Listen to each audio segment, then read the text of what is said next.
नमस्कार मित्रांनो, मी सचिन कापुरे आणि आज आपण आलेलो आहोत जगप्रसिद्ध लोणार सरोवरापासून 15 ते 20 किलोमीटर या अंतरावर आणि इथे एक निसर्गाचा अद्भुत असा चमत्कार आपण बघत आहोत. याला म्हणतात रांजण खळगे.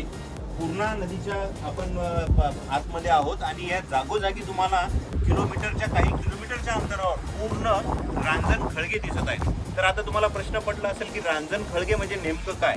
तर रांजण खळगे म्हणजे या नदीच्या पात्रामध्ये वाहून येणाऱ्या हजारो किलोमीटर पासून काही दगड डोंगरावरून पडतात व ते एका जागी अडकतात व ते अडकून पाण्यामध्ये असे गोल गोल गोल फिरल्या जातात.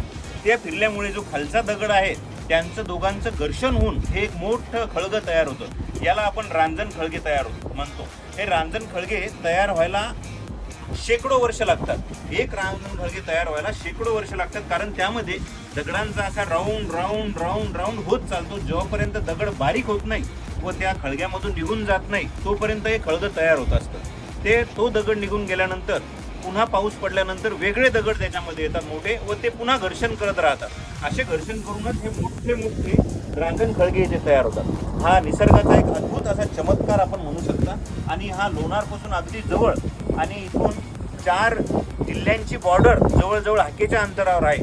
त्यामध्ये परभणी, बुलढाणा, जालना व हिंगोली हे 4 जिल्हे इथे जवळच आहेत व त्याच्या सेंटरला आपल्याला हे रांजण खळगे मिळतील. मी सचिन कापुरे, धन्यवाद. आता हा जो छोटा रांजण खळगा आहे, आता याच्यामधला आपण हा दगड बघूया. बघा, आता हजारो वर्षापासून याच्यापासून घासत याची साईज मोठी होती, परंतु हा एकदम चोपडा झालाय, पूर्णपणे घासलेला आहे व याचंच घर्षण या खळग्याला होऊन हा असा खळगा तयार होतो. त्याचं स्वरूप मोठं होतं म्हणून